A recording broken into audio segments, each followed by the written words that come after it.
Now, before anyone comments anything, before anyone says a word, let me make something clear, because I know some people are looking at the episode number for this video and they're probably thinking, oh man, I can't believe this is the semi-final episode of Yoshiller's Animal Crossing New Horizons daily gameplay video series, and that's not correct. I did say at the beginning of this series that I wanted to play this game for an hour every single day for a year, and it is true that day 365 would mark the 1 year point, even though technically we're already past the 1 year point because it's April 8th and I started playing this game on March 20th and I had to do a 2-week or 3-week delay because I had to send my Nintendo Switch in for repairs. But that doesn't matter. Alright, this is not the semi-final episode of the series. Day 365 will not be the final episode of the series, okay? There's still a couple more days I want to record after day 365. I'm thinking that this series will end closer to day 367 or day 368, but for the time being, just know that this is not the semi-final episode. So I don't want to see a single comment saying, oh man, I can't believe the next episode of this game is the last one. And I have to say it's not. Did you listen to the first 10 seconds of the video? In any case, hello humans, I'm Yoshiller. Welcome back to my Animal Crossing New Horizons daily gameplay video series. I have been trying to catch enough deep sea creatures so I can knock out a specific Nook Miles achievement. In particular, I have been trying to knock out this one, called Deep Dive. I have 2,302 deep sea creatures obtained out of a total of 2,500 deep sea creatures necessary to unlock the final stamp of this achievement and get, I don't know, 2,000 or 3,000 Nook Miles for it. I have spent several videos trying to get several deep sea creatures, and I have 198 more to go in order to clear this achievement. I'm thinking today will be the day, hopefully, where I just get those final 198. I don't think I want to do a single other thing besides maybe catch this cherry blossom. Thanks. I will gladly take that. Thank you very much. These cherry blossoms are very pretty. I really appreciate that, but I don't want to get too distracted. All right? I just want to catch deep sea creatures all day because, in case you folks don't know, 198 is a pretty big number. Have you ever tried counting to 198? If you only said one number every second, it would take you a lot of time to count to 198. It would take you 2 minutes and 78 seconds. 2 minutes, 78 seconds? What's the matter with me? It would take you 3 minutes and 18 seconds. Okay? You don't want to deal with that. All right, you don't. I'm telling you now, you don't want to deal with that. And, you know, getting these deep sea creatures, if I were to catch roughly 2 per minute, which I think is the average, that would only put me at about 99 deep sea creatures at the, if I can't do math apparently. I'm messing up all this commentary. Basically, it would take me 99 minutes to catch those deep sea creatures if I were to only do 2 per minute. That's a long time. 99 minutes. That's already an hour 39 minutes. And I better get started then if I want to knock out this deep sea diving Nook Miles achievement today. I want it to be done. I don't want to have to think about it ever again. And it's a Nook Miles achievement I wanted to ensure that I clear before this series officially comes to a close. So how about it then? How about today I just jump in the water, catch a bunch of deep sea creatures, and be done with it. And if it takes 99 minutes, then so be it. But it seems as though we're off to a pretty strong start because there's a deep sea creature right here. And the sooner I obtain each of these deep sea creatures, then the sooner this video will come to a close. And I don't even want to look at my daily Nook Miles achievements, although I guess I can check them right now because did I have one that was related to deep sea diving? I do. Okay, so fine. When this is knocked out, I'll claim the Nook Miles. But otherwise, I won't even need to look at my Nook Miles overall because it'll just beep when I've obtained the final, now, 197 deep sea creatures. Now, some of you might be wondering, Yoshiller, this is a long video, and normally during these long videos you have some sort of topic you can discuss to help pass the time to try and turn this video into more of a podcast style. What will you possibly talk about during your potentially final deep sea diving endeavors of this series? Well, I'm glad you asked, my attentive viewer, because for today's video, I suspect things to take a while, and so I thought, what if I just tell you guys my entire YouTube career life story? What if I just explain everything that's happened, or at least the highlights of my YouTube career, up to this point? What if I just do that? Because for the past several videos of this series, usually my topics have consisted of me either providing my opinions on certain games, game series, or actions in the gaming industry, or me just providing advice based on experiences that I've experienced in my lifetime. So what if we just run down the list, huh? That way, if I ever need to remember which video I explained my life story in, I can say it's the one where I finished catching deep-sea creatures in Animal Crossing New Horizons. So here we go, folks. My YouTube career life story. I will try to not stutter too much. I will try not to pause too much. I will try to stay on track as best as I can, but forgive me if I fail to do any of those things. Anyway, let's get started. For those that don't know, I first started making YouTube videos back in 2006. That's right, 2006. YouTube first appeared on the internet, I believe, in 2004. It started picking up steam in the years of 2005, 2006, and it was a much different platform at that time. And little old me in 2006 was still in elementary school. But as a young kid who gained access to the internet thanks to getting a laptop for the holidays, I was eager to explore the internet and see what the World Wide Web had to offer. So I made a YouTube account because I discovered YouTube, and much like any person who uses YouTube today, I just enjoyed the fun and entertaining videos that the platform had to offer, and I was somewhat inspired to make my own videos, although I didn't have the slightest clue on how to edit a video, and really the main thing that inspired me to make videos in the first place at that time were fan animations.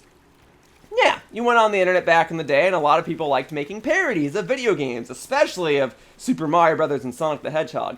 And one of these fan animations that I loved to watch back in the day was called Super Mario Bros. Z. And I think that animation still holds up incredibly well. It is a fan animation that tells a relatively decent story about what the Mario universe would be like if it collided with the Sonic universe to an extent. And I thoroughly enjoyed it, and I really loved the animation back then, and I still love it to this day. And I wanted to make my own fan animation of that nature, but I couldn't quite do it. Little old me didn't quite understand that in order to animate, you typically need to buy animation programs. And animation programs are very expensive. And even if I did have the animation program, it would take me a very long time to learn how to properly utilize it, let alone utilize it in a way to where my animations would even be comparable to the things that inspired me in the first place. So I didn't really gain access to a lot of these animation programs, and instead, I downloaded these episodes of Super Mario Bros. Z, and I made what were called AMVs out of them. For those that don't know what an AMV is, AMV stands for animated music videos. And traditionally, an AMV is when you take a show that people watch back in the day, let's say it was Naruto and Dragon Ball Z, and even Pokemon from time to time. You download episodes of that show. You take a song that you like. Back in the day, a lot of people loved to use Linkin Park songs or Sum 41 songs. And you make a video involving clips from the show in conjunction with the song that you like. So you take a 3-minute Linkin Park song, you take clips from Dragon Ball Z of characters fighting each other, and then the video is just the Linkin Park song with Dragon Ball Z clips. That's an AMV. So I made AMVs of Super Mario Bros. Z. I took songs that I enjoyed. That also included some Linkin Park and Sum 41 songs. I took clips from Super Mario Bros. Z of all the action-packed fun stuff, and I would upload those videos. When I did them, I was using Windows Movie Maker, an editing program that came installed on older versions of Windows computers. I don't know if it still comes with Windows computers, but back in the day, it definitely did. And it is as basic as editing programs can get. It's really not meant for super extensive editing. It's really just a program that comes with computers so that kids can do school projects involving videos, right? That's basically why it exists and why it's as limited as it is. Alright, but that's what I had access to, because it came with the computer and I couldn't afford any of that fancy stuff, and so that's what I used. And that's just what I did a lot of the time. I just made videos of Super Mario Bros. Z because that's all I could do. I didn't know how to animate, so I figured the next best thing I could do was make videos of me appreciating appreciating these animations. That's what I did. And I made a lot of them. And a lot of people made a lot of them. I don't know how frequently they'll still appear on YouTube these days. I mean, this was before YouTube had a huge copyright issue where they were taking down any and everything involving any sort of copyrighted material. To make a video involving a Sum 41 or Linkin Park song these days, you'll probably get in a lot of trouble. But that's besides the point. That's what we did back in the day. And I was okay at making AMVs. I tried to synchronize clips of the show that I watched to the song that I was using. You know, there were heavy, like, drum beats in the song every couple seconds, and it would go doo doo doo doo on each one of those doos. I would change the clip. You know, a lot of people who made those AMVs didn't really do that. Some people were over the top and had these crazy editing styles that I appreciated, but I was kind of an in-between. I tried to put a little more effort into my AMVs, but I didn't have the crazy effect stuff that came built into other editing programs that weren't Windows Movie Maker. But anyway, that's how I got started. That's basically what taught me to use Windows Movie Maker. That's basically what taught me the extreme, bare minimum of video editing. And that's what got me into the realm of making entertainment on the YouTube platform. But that's only 2006 and roughly 2007. As the years went by, I obtained a video camera for one holiday or one birthday. This video camera, as dumb as this sounds, was not a great video camera, all things considered. It had a very fuzzy, blurry recording. There was no way to change the focus. Even when I looked up online how to change the focus, they were like, oh, just press this button on the side of the camera. Well, guess what? My camera did not have this button, and I don't know why. So in terms of using it as an actual camera, camcorder, whatever you want to call it, it sucked. But it did have a few features that I definitely liked taking advantage of. For starters, it was digital, so it could record stuff to an SD card, which was handy in case I ever needed to extract data off of there onto my computer. It was a lot easier just to set up. Back in the day, you wanted to get something off a video camera, you usually had to record stuff to a VHS, and then you gotta find some way to record the VHS with a different piece of equipment that can turn it into a digital piece of media. But this video camera, it records straight to an SD card, so that was handy. The second thing, this video camera had a little port on the back that allowed for basically AV cables to connect to it. And if you don't know what an AV cable is, I mean, AV does stand for audio video. But back in the day, when you were setting up a game console or most things that plugged into a TV, you had AV cables. They were these red, white, and yellow cables that came with most devices, game consoles in particular. And I had a special cable that connected those red, white, and yellow cables that came with a video game device or a DVD player or something, and it connected it to my video camera. So that was my first means of being able to directly capture gameplay footage from a video camera.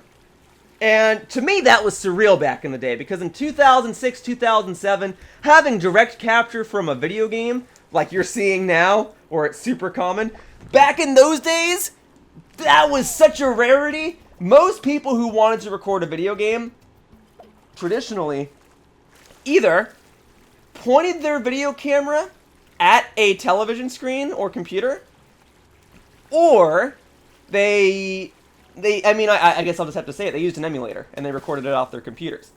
That's how people recorded game systems back in the day. Direct capture, very few people had access to that. I didn't even understand direct capture. Most people just said it's a way of connecting your video game consoles to your computer.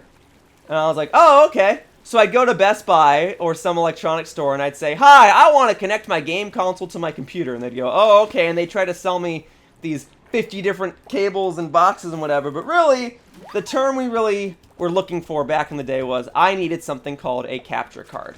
These days, I use something called an Elgato Game Capture HD. It's very common, it's very safe, it's relatively affordable as far as game capture cards go, and it's a lot easier to set up than what I was using back in the day. But for the time being, I had this video camera that had an AV in port, and that was crazy. I could record exactly what was happening on the screen, just like you're seeing now. But I was doing this back in 2006, 2007. So initially, I was just recording gameplay videos of games that were cool or fresh to me at the time. I was playing a lot of Paper Mario the Thousand Year Door, so I like recorded some gameplay clips of that. Super Mario Galaxy was new at that time, so I was recording some clips of that. And I was just kind of uploading random clips. I wasn't really doing walkthroughs or let's plays or anything like that. It was just random gameplay videos, and I would upload them just because I was so excited by the fact that I could record my gameplay directly. And of course, I had a fair share of comments that asked me, like, how are you doing this? How did you set this up? Because it was like new technology at the time, right? It was absurd. Anyway, as the years went on and my YouTube channel became a cluster of random Super Mario Bros. Z AMVs and random gameplay clips of various other video games, it became very apparent that I did not know what my channel really was supposed to be. When I made a YouTube channel, I didn't even think about making consistent YouTube videos with a focus or a goal. I was just uploading whenever I felt like it. My channel was basically my playground, and it's not too different than how it is now. My channel is basically my playground, but I wouldn't say that my videos had much of a quality to them back in the day. My videos were, you know, you watch one and then you're done. You had no reason to really subscribe to the channel. If you liked AMVs, well, guess what? You were about to get blasted with random gameplay videos. And if you liked random gameplay videos, well, guess what? You were about to get blasted with AMVs. Ah, those were the days. But it did make me want to have a fresh start and make a new channel where I had more of a focus. I wasn't really making too many AMVs anymore. I wanted to make gameplay videos, but I wanted to be more focused. Like if I was going to make gameplay videos, I was going to show people how to beat a game, or I was going to record multiplayer matches or something, right? I wanted to make a channel with a focus. That was the main point. So, I closed my original YouTube channel, the original Yoshiller channel. You cannot find those AMVs anymore. You cannot find those random gameplay videos anymore. You cannot find the original channel anymore. And some people might have noticed back in the day that this channel you are watching right now, unless someone has downloaded this video and uploaded it elsewhere, that this channel that I currently operate on YouTube is called Yoshiller 2. And it's called Yoshiller 2 because it is a sequel or a reintroduction of my YouTube channel. And I created the Yoshiller 2 channel, this current YouTube channel, in 2008. And among the first videos I ever uploaded, more Nook Miles, okay. Among the first videos I ever uploaded were just like more gameplay videos. I think at that time I was posting gameplay videos of Super Smash Bros. Brawl. I deleted a couple of them. You will still find Super Smash Bros. Brawl content on my channel. They are labeled under the name of like Yoshiller SSBB match number 1. Those still exist. I had like one or two random other YouTube videos where I uploaded other things, but those have since then been deleted. But yeah, Yoshiller SSBB match, Super Smash Bros. Brawl match. I uploaded a couple of those back in 2008, and that's basically how this channel got started. Was because of Super Smash Bros. Brawl gameplay videos, and I wasn't really sure what exactly I wanted to do. All I knew was that I didn't just want to upload too many random gameplay videos or just AMVs of Super Mario Bros. Z anymore. You know, I really wanted to do other more centralized things. So, as time went on, I learned what a walkthrough was. And a walkthrough, just so we're clear, is generally any video game series of videos that showcases the game that you are playing and generally showcases how to beat it. A lot of people will say, oh, you didn't 100% this game, so it's not a walkthrough. That's not a definition of a walkthrough. A walkthrough does not have to be 100%. It probably should be, I'll agree with you there. But a walkthrough and a let's play are effectively the same thing. It just comes down to the interpretation of the uploader. It's like calling someone a dork versus calling them a geek or a nerd. They are effectively the same thing, and the term just comes down to the person choosing to use it. Okay? If you could believe it, a walkthrough and a let's play are basically synonyms. And some people will say, oh, well, walkthroughs that have commentary are let's plays, and let's plays that don't have commentary are walkthroughs. That's not true. People make commentated walkthroughs all the time, and people make non-commentated let's plays. That happened all the time back in the day when people were playing Pokemon. Alright, so many people uploaded videos of Pokemon, it didn't matter if they were commentated or not. Some people even did commentary using text. Alright, so there was, or YouTube's annotations. So, walkthroughs and Let's Plays are basically the same thing. But anyway, I learned about walkthroughs, and as I was explaining to you wonderful humans that have chosen to watch this video, a lot of people who were recording these walkthroughs were effectively recording them by pointing their video camera at their television screen. So a lot of these walkthroughs were in poor quality. And I realized I have the power to make a high quality walkthrough, to record direct gameplay off of a screen to better demonstrate and showcase a game.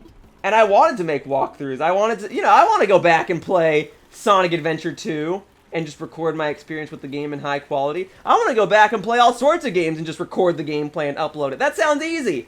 And it was easy. And I had the advantage because I could record direct capture gameplay. So that was great. I learned what these walkthroughs were. And in learning what these walkthroughs were, I learned about a website called GameAnyone.com. GameAnyone.com is a walkthrough hub. I do not know if they are still around. I have not checked this website in a long time. In fact, I haven't even thought about this website in a long time prior to this video. But back in the day, they were effectively one of the best walkthrough websites you could find. They had video walkthroughs for most of the popular games. I mean, there's so many video games out now. There's so many indie games and random games that are released that it's probably hard to keep up and say you have walkthroughs of most games. But as far as websites go, this website had walkthroughs for a lot of the games that people would want walkthroughs of. And I found out about this website, and I said, I want to join this website. I want to make walkthroughs. And they were pretty quick to let me do that because I had access to recording direct capture of games. For walkthroughs on this website, they only wanted like the top best quality that you could get. They didn't want people pointing their video cameras at television screens. They were okay with that if you were recording a handheld game. So if you were recording a Game Boy Advance or a DS game, those games are a bit trickier to record because they're handheld. So if you had to point your video camera at a handheld, that was fine. But if you were recording a console game, if you were recording a Wii game, you're recording an Xbox game, you're recording, anything else, you better have a way to record it directly. And that's what I had access to. And I wanted to record games that, at the time, they did not have on their website. And wouldn't you know it, for some reason they didn't have, at least I'm pretty sure they didn't have, Sonic Adventure 2 on their website. And I love Sonic Adventure 2. I've even said that in this series before. So I recorded Sonic Adventure 2. And they said if you really want to earn points on this website, and I'll explain what that means in a minute, but if you really wanted to earn points on this website, you had to put you had to mention that your videos were sponsored by Game Anyone, right? They wanted to increase traffic going to the website. So they basically wanted you to watermark your videos with a logo of Game Anyone, or like put the phrase GameAnyone.com in the corner of your videos, or maybe start the video off by saying this video is brought to you by GameAnyone.com. That's what they wanted. So I wanted these points because on this website, GameAnyone.com, they had a point system, and the point system worked as follows. When you gained enough points, you could apply for a status on the website called a director status. If you were a director, your walkthroughs would prominently get featured on the front page of the website. Your videos would get backed up, so if something ever happened to your YouTube channel, they would still be viewable on GameAnyone.com. Your name would be boldened, displayed in an orange, and you'd have access to like specific director chats, which at the time basically meant you got to hang out with the other big creators of the website. You could also use these points to like enter raffles, or you could use them to request games. There was like a bounty system. Everyone that signs up on the website, you start with like 500 points, and you could say, I'll give someone my 500 points if they do a walkthrough of Sonic Advance 3 for the Game Boy Advance, and then you do the walkthrough, and then you get 500 points. Stuff like that, right? And then you could buy points, I think. I think there was a currency system. But the point stands that getting points on this website was a big deal, and you needed to have at least 1,000 or 1,500 points to apply for the director status. And it wasn't a guarantee that you would get it. This is a very important thing, okay? You could apply for the director status several times, and it was up to the admins, mods, and other directors of this website to determine if you were worthy. And being worthy basically meant that you were reliable, that your quality was good enough, that you were actively recording games that were not commonly on the website, that you got along with the community, and that you were basically just like applying for a job and were fit to be in the position. All right, that was the idea. So when you apply to be a director and you get rejected, it hurts, but they would give you some advice on how to improve yourself, and then you could apply again. And a lot of people applied and didn't get accepted, and then they would apply again and did get accepted. And I did a lot of walkthroughs for this website, and I got a bunch of points. And I applied for director status a lot. Alright? I got rejected every single time. Every single time. I must have applied like a dozen times, which is absurd, right? You're like, you spent 12,000 points on applying for director and you never got it. And you know what? That's exactly what happened. And I am not mad. To this day, I still agree with their reasoning. And here's why I never got it, okay? To be a director on this website, your videos really gotta be good. Alright, they have to be good, fun, accurate representations of what it means to be a walkthrough. And if they're gonna display your videos on the front page of this website, which is traditionally what happens when you're a director, you would need to make sure that your videos are the best quality they can be, and that people would even want to rewatch them if need be. That is to say, if your videos are poor quality, it's not really worth putting on the front page of a website, and therefore it's not really worth calling you a director of this website, because your quality is bad and does not accurately reflect the quality that they want on this website. They'll still accept your walkthrough and put it on their website, but they probably won't put it on the front page, you know? So, even though I was able to record direct capture of games from my video camera, thanks to this special cable that I had, the quality of my videos was pretty bad. And if you go back and watch some of the very first videos I ever put on this channel of Super Smash Bros. Brawl and Sonic Adventure 2 and all that, the quality is awful. Okay, they're 4x3 videos, they're very pixelated, they're horrible. The other way to become a director was if your commentary was good. You know, maybe you're recording an old Super Nintendo game and the video quality can only be so good. But if you're an entertaining commentator, you know, that at least adds a novelty aspect to your video. There were some great commentators on that website. I was not one of them. My commentary sucked because when I was on this walkthrough website in 2008, I was still in middle school, and my voice pretty much sounded like this. And I wasn't saying, hello, humans. I was like, okay, hey guys, I'm going to play Kirby Superstar Ultra, and I'm going to fight King DDD. That's not good commentary, alright? That's my point. That's what my commentary was like, and it was awful. And combine that with bad video quality, and it was a recipe for disaster. So of course I never got director status. And I was still a big contributor of this website. Oh, I knocked my microphone over. I got so close to my microphone that I like pushed it over by accident. That's my bad. Anyway, I never got this director status.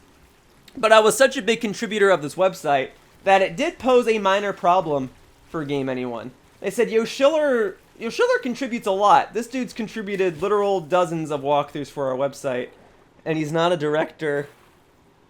We should probably do something. Oh, of course I would get a scallop when my inventory's full. Alright, let me go and sell some stuff.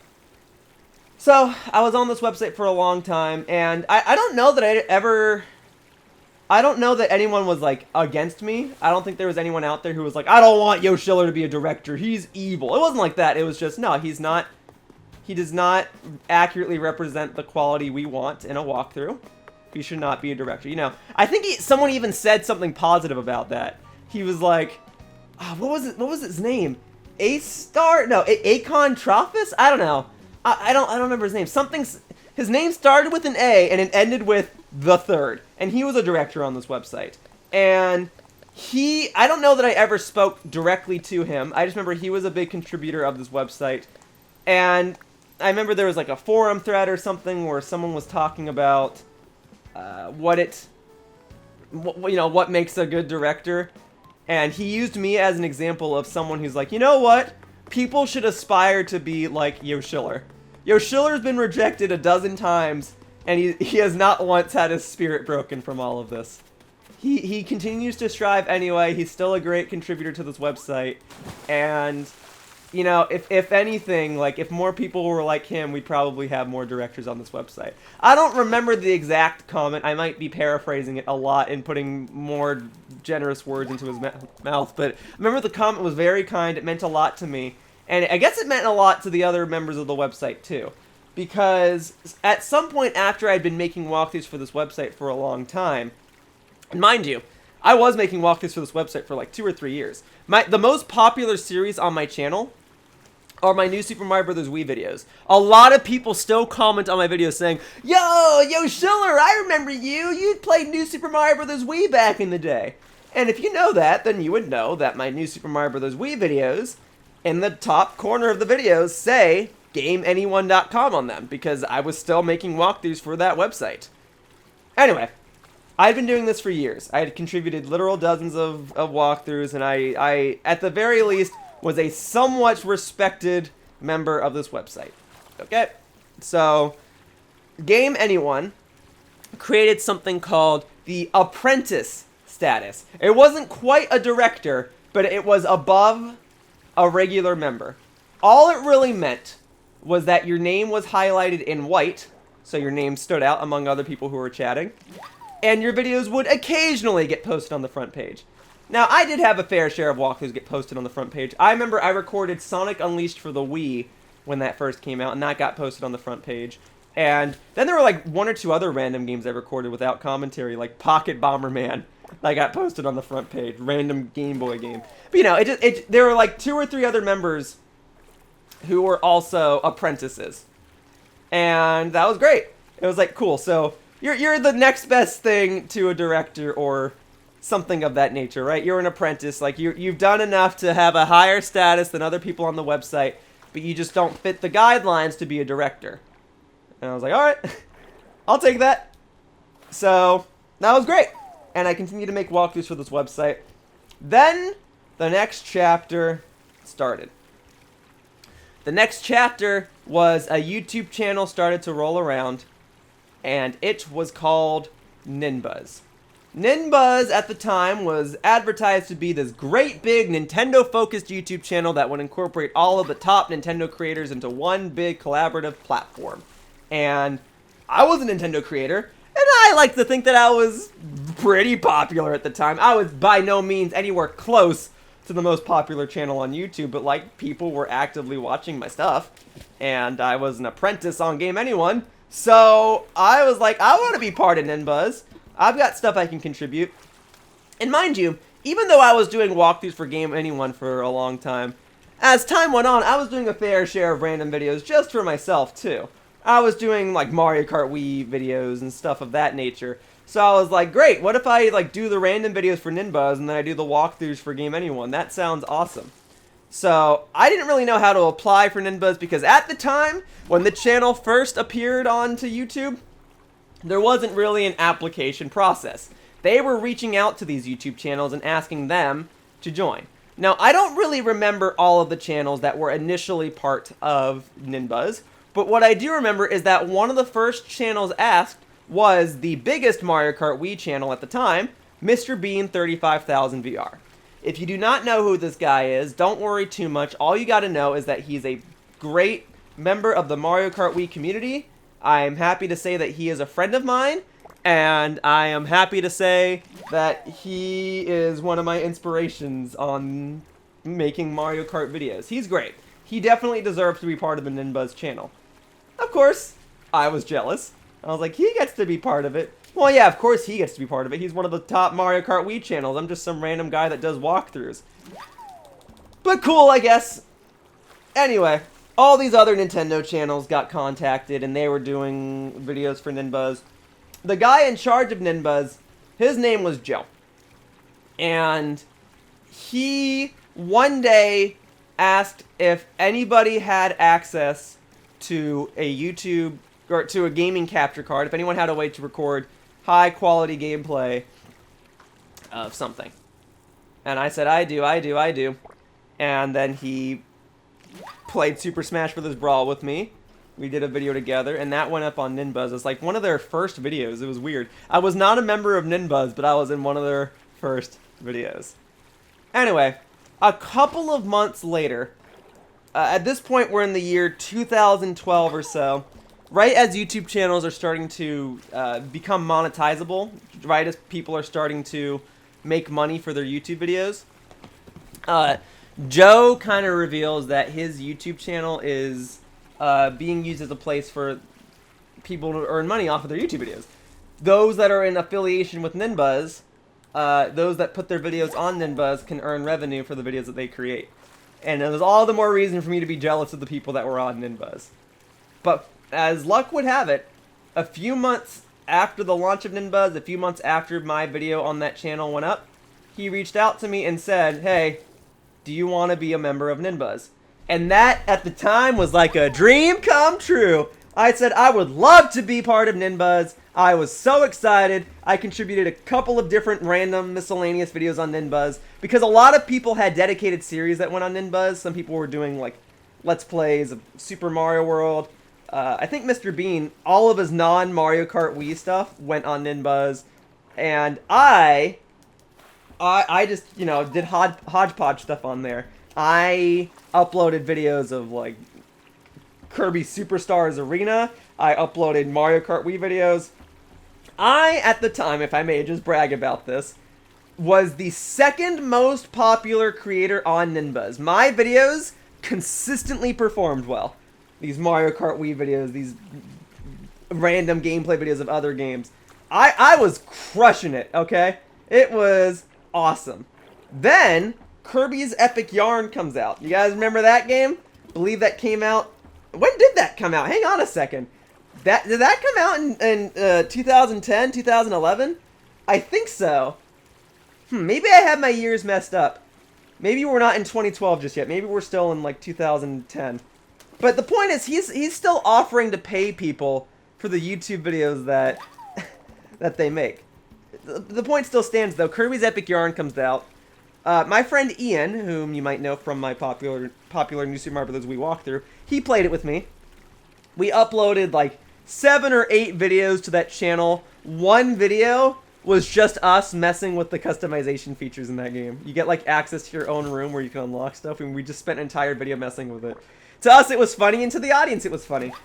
But it did mean that I was effectively uploading a walkthrough or a Let's Play to a different channel. And that I was not uploading them to my own channel with a Game Anyone watermark on it. GameAnyone.com noticed this and removed my apprenticeship. And at the time, I didn't understand. I had to reach out to a mod member, and I said, "Hey, something happened. Our apprentice is no longer a thing." And they said, "No, we had to revoke your apprentice status because... if you want to become a representative of Game Anyone, you can't go and upload videos to other channels. You know, you gotta show your loyalty to Game Anyone." And I said, "I understand and respect that. It sounds like I have to make a decision. Do I want Ninbuzz to be my future, or do I want Game Anyone to be my future?" And ultimately, I chose Ninbuzz. And all my videos on my own channel after that no longer had the GameAnyone.com watermark. And I continued to make videos for Ninbuzz for a short while afterward. And then what changed after that was Ninbuzz was now... You know how before I said they didn't have an application process to sign up for this website? They had to reach out to you and ask if you wanted to be part of this channel.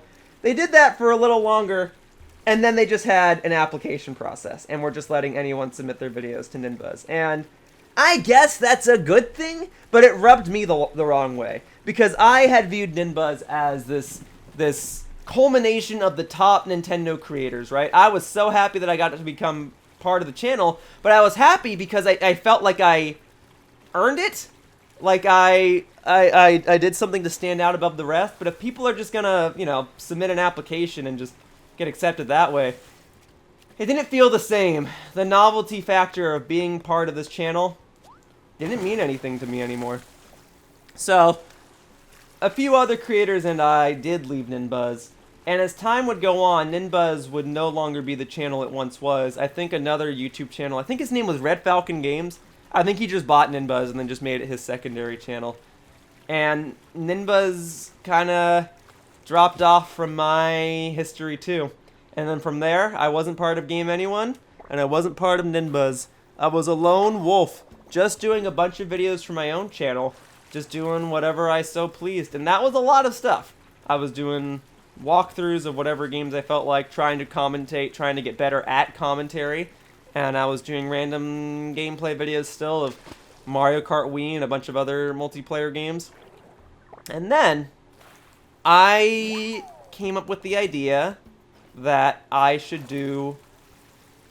have designated video series. Like, I know I just said I was doing walkthroughs and multiplayer videos and whatever, but I later decided that I wanted to have, like, playlists specifically for my multiplayer videos. Like, I wanted those to be a more frequent thing. So, that became a matter of wanting to create a series where people could watch my videos at any time. Maybe my words aren't making sense. It comes down to this. I was doing a lot of videos where people had a hard time just watching at any time. My subscribers were great. They were actively watching my content, but it was hard for a new viewer to get into my videos. I totally get it. So, I came up with the series idea of Whatever Wednesday videos. Whatever Wednesday videos are still videos I make to this day. And simply put, Wednesdays serve as an excuse for me to upload whatever I want. And at the time, it was a way for me to upload a video where people could watch it without any context from any of my other videos. These days, Whatever Wednesday videos serve as a testing grounds. It's a means for me to test out a different type of video format or style, see if people like it, and see if I want to do more of it. But back in the day, it was just an excuse for me to upload random stuff. Like, my first Whatever Wednesday video, I think, is me playing Pokemon Stadium. I like, made it a bit of a chore to ensure that I played some random game and made some sort of random Whatever Wednesday video every week. A lot of my original Whatever Wednesday videos suck. Alright, it's like me playing 4 levels in Super Mario World. Or me playing, I think, 1080 snowboarding. Or just something. There's a couple of multiplayer videos in there, and as time would go on, the multiplayer videos would be more common as Whatever Wednesday videos. But at that time, my Whatever Wednesday videos were just these random videos. They could be whatever. But that was the idea. I forced myself to make Whatever Wednesday videos, and I forced myself to make sure that at any time, my audience had a way to watch videos without context from anything else. That was the whole point. So, I was now doing walkthroughs, multiplayer matches, and Whatever Wednesday videos. I was doing a lot. And different games were coming out, and I tried to record them for my channel, and I was just trying to do my best. And eventually, 2012 rolls around, and even a little before that, I guess early 2012, I gain access to a Nintendo 3DS capture card. Because the Nintendo 3DS, if I'm not mistaken, came out in 2011. I did not have an easy way to record that gaming system. In fact, at the time, I had to point my video camera at my 3DS and record gameplay footage that way. I commonly used the stand that came with Kid Icarus Uprising to proc my 3DS and help keep it still. And then I'd have a bunch of these books that I used for school, and I'd proc a video camera up on top of that and try to light it up with the 3DS screen that I wanted to record, and I'd record games that way. And I was doing that to record, what did I record? Kid Icarus Uprising, Mario Kart 7, Mario Tennis Open, random demos of things like Mario and Sonic at the London 2012 Olympic Games, just all sorts of stuff. I eventually did get a 3DS capture card, though. That was fantastic, and I tried to record whatever games I could with that. My audio quality was terrible. What I got in video quality, the audio quality sucked. I tried to record Paper Mario Sticker Star, and that walkthrough sucked because the audio quality sucked. It was, despite having a capture card, recording 3DS gameplay was still a nightmare. But I tried to make it work, and in fact, what really helped me take off at that time was recording multiplayer in 3DS and DS games. People weren't commonly doing that, so I had high-quality footage of multiplayer DS games, so that was neat. Then, the Wii U came out in 2012, and I got the ball rolling a little bit. I first did like this random unboxing Wii U video. I didn't even know what I wanted it to be, and it's to this day I don't even know what the video is supposed to be. It starts off as an unboxing, and then it turns into like a first impressions video of me making a Mii with a friend. And then I did videos of Nintendo Land and and Sonic and All-Stars Racing Transformed, and New Super Mario Bros. U. I wasn't even going to record New Super Mario Bros. U. I thought my friends would be too busy, but we got it to work out. I was going to record Zombie U. I recorded the first 10 parts of that game, and then now that game just kind of sits on my shelf. Not a testament to the game or anything. It's actually quite good. I just never finished it. And, you know, I did what I could. I did what I could. I recorded a bunch of Wii U games, and then I entered college, and then in 2014, throughout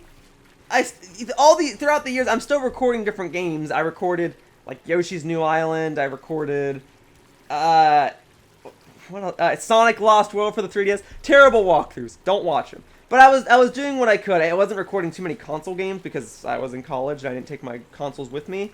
But after those times when I was able to record console games when I'd come home, that's when I try to stock up on videos. Stock up on multiplayer videos and whatnot. Anyway, 2014 rolls around, and I decide that my channel needs a huge revamp. Alright?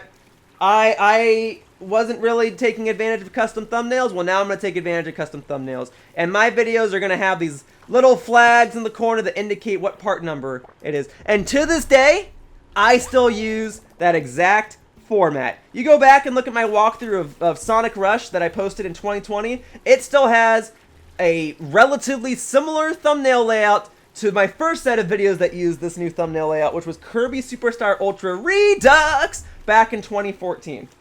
Alright? That's how I did things. In 2014, I did a walkthrough for Kirby Superstar Ultra Redux, and I really wanted to make sure that I was doing YouTube videos every single day. And whatever Wednesday videos were still coming out on Wednesdays, and I now had this philosophy. It would be walkthroughs on the weekdays and online multiplayer matches on the weekends, with whatever Wednesday on Wednesdays. And I have still tried to hold that up to this day, nearly 7 years. Now, I admit, with this Animal Crossing New Horizons series and with my life only getting busier, I have not been able to stick to these schedules as frequently as I had hoped. But I stuck to this schedule pretty darn well for a long time. Alright, I did. I did what I could all throughout 2015, and then, you know, different games like Splatoon came out, and I recorded those, and then I just incorporated Splatoon into my online multiplayer match stuff. I did what I could. Alright, I was hauling it. After Kirby Superstar Ultra Redux, I did Kirby 64 Redux, and I was just trying to do what I could. I was so sick and dissatisfied of my older videos that I went to go and just redo a bunch of them. Do them in better quality to show how much I've improved as a content creator. And then I started to wear a Yoshi hat around this time, and then eventually in 2015, I eventually had my channel icon updated to reflect that, and that kind of became my marketability, right?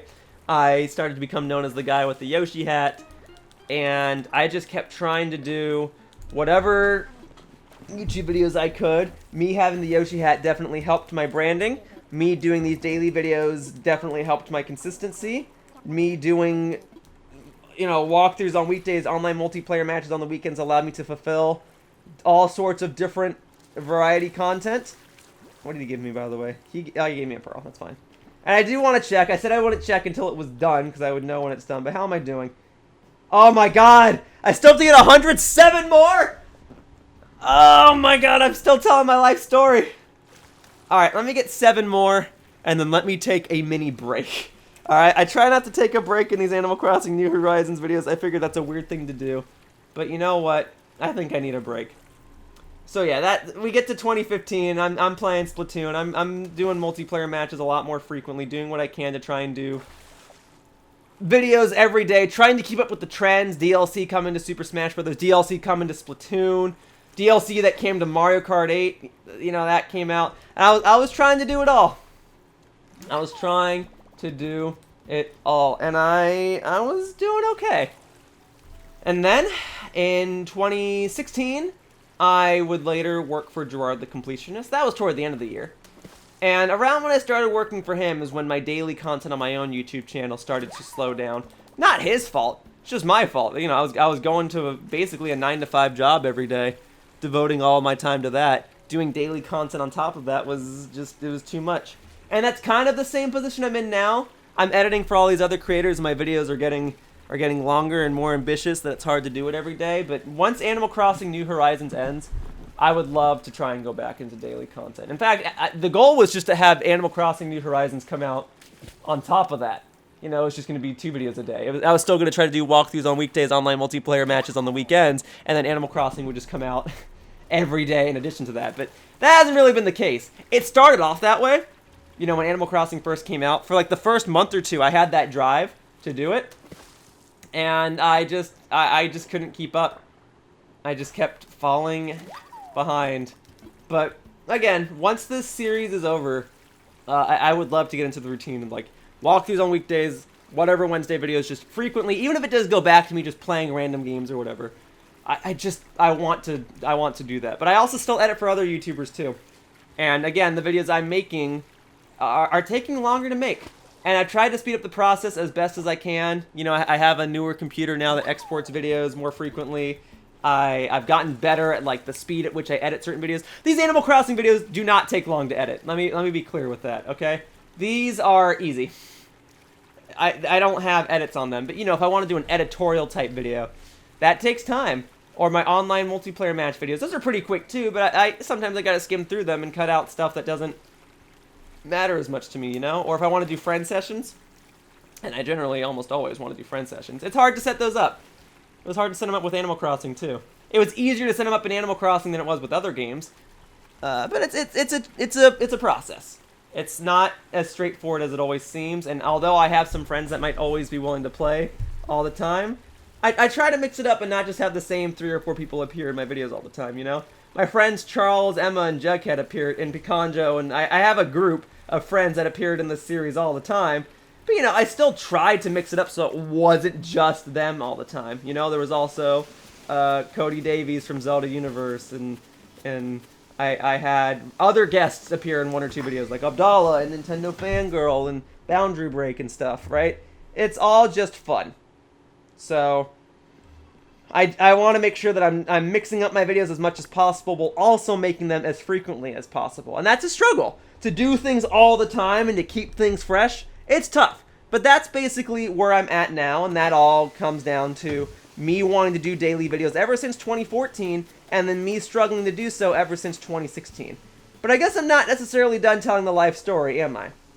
So 2016, I start working for Gerard, and that goes all the way until 2020. We come to the agreement that on April 1st, 2020, I would no longer be editing for The Completionist. I would go off and do my own thing.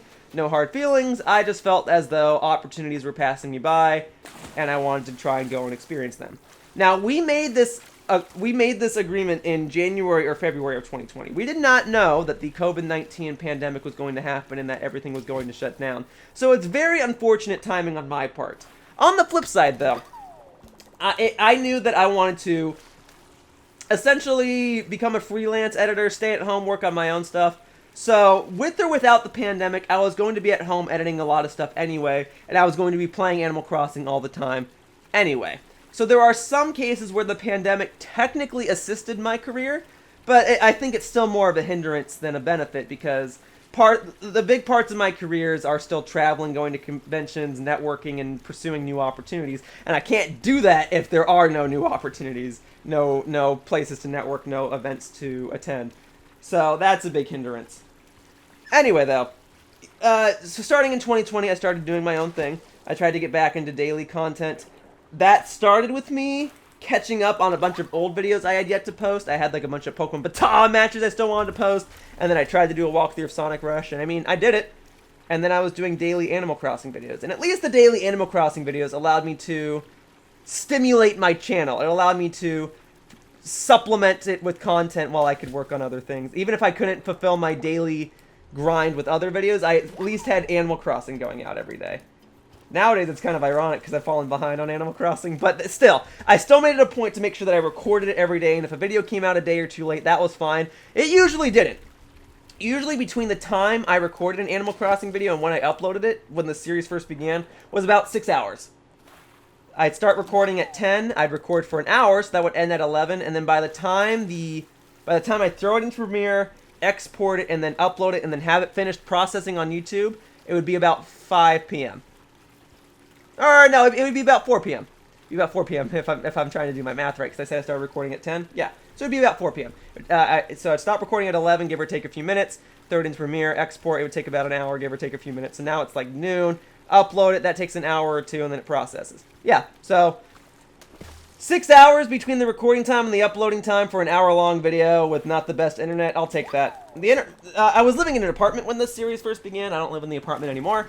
But the apartment, all things considered, had better internet than I have access to now. So it worked. It was fine. I was able to communicate with my friends. I had some technical difficulties, but it worked out. And so, yeah, I still tried to do some daily videos.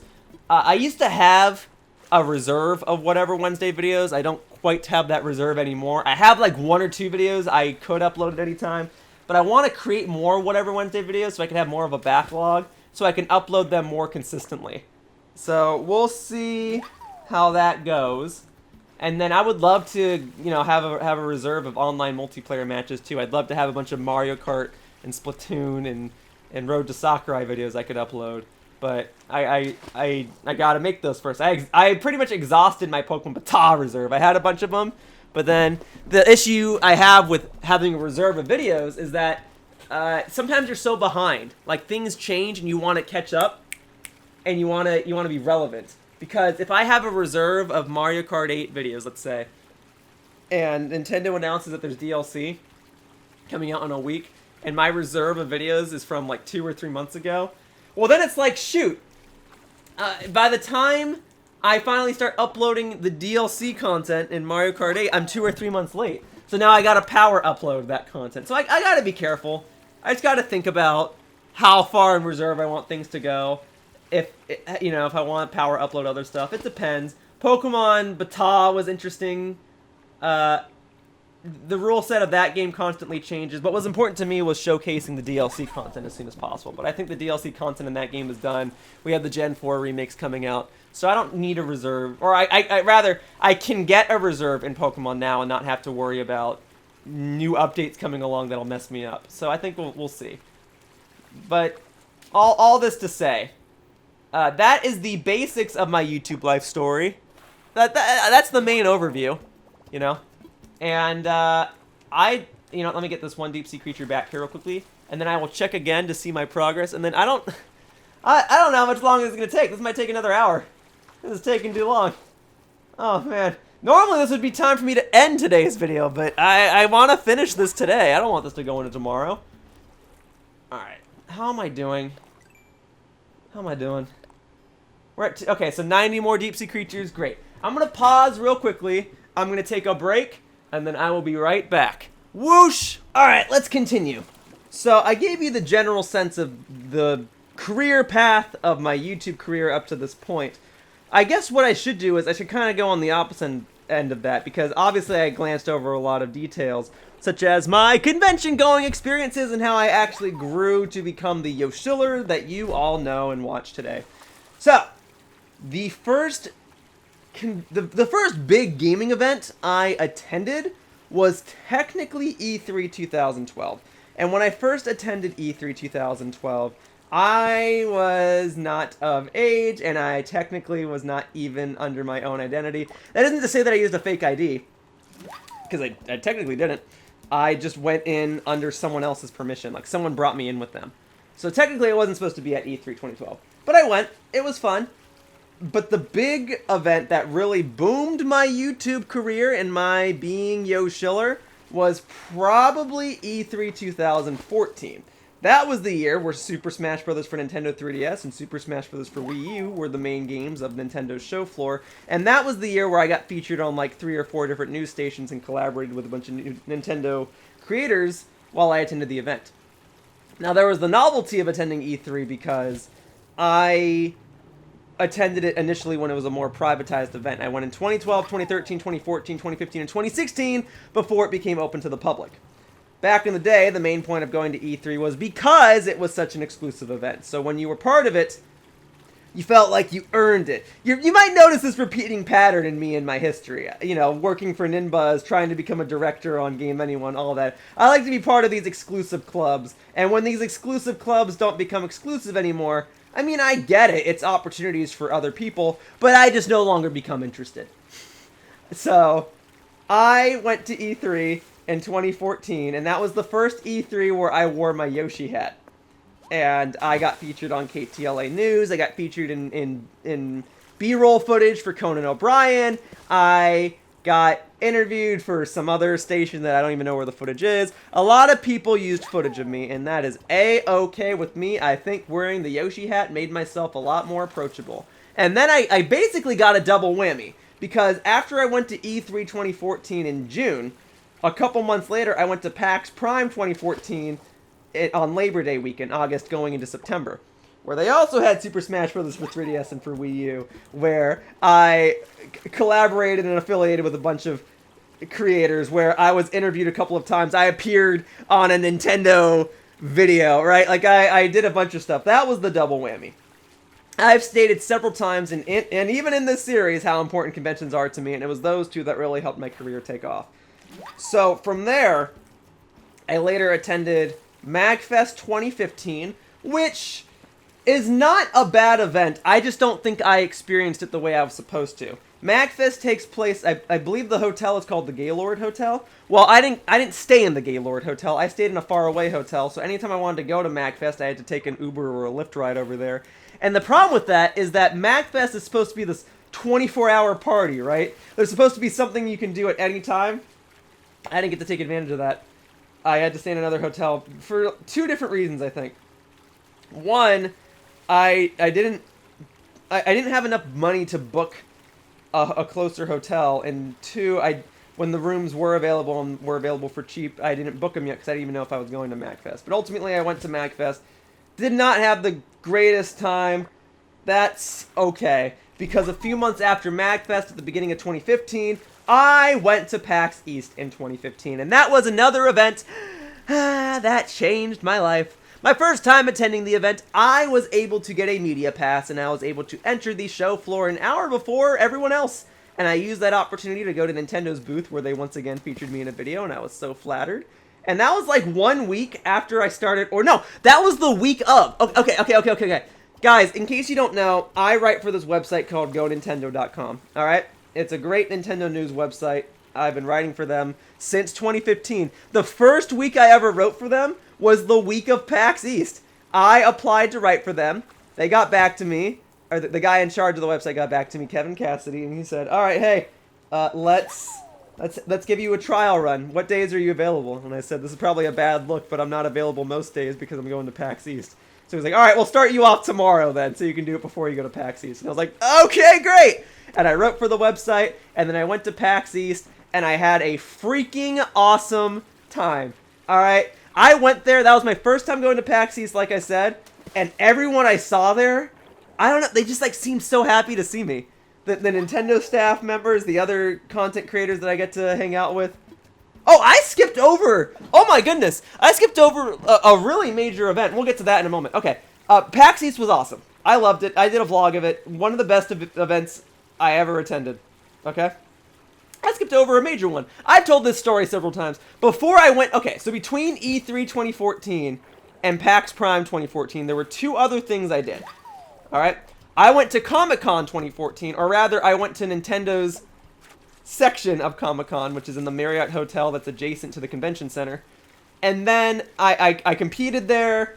I didn't do great, but I did wear my Yoshi hat to that event, so that got me a bit more fame. And then I went to the Pokemon World Championship in 2014. Not as a competitor, but as a spectator. Because at that time, there was they were launching the Pokemon Symphony. Yeah! Okay, so that event was like the first time I ever got to feel like close to anybody in the gaming community, because the Pokemon Symphony and the Pokemon World Championships 2014, that's a cool event and all, but the Pokemon Symphony specifically, the big promotional push for that was done by content creators, was done by YouTubers. So they invited a bunch of YouTubers to this event, and I was basically like a runner-up, so I still was given the proper, you know, VIP treatment, even though I wasn't one of the people that helped promote this event.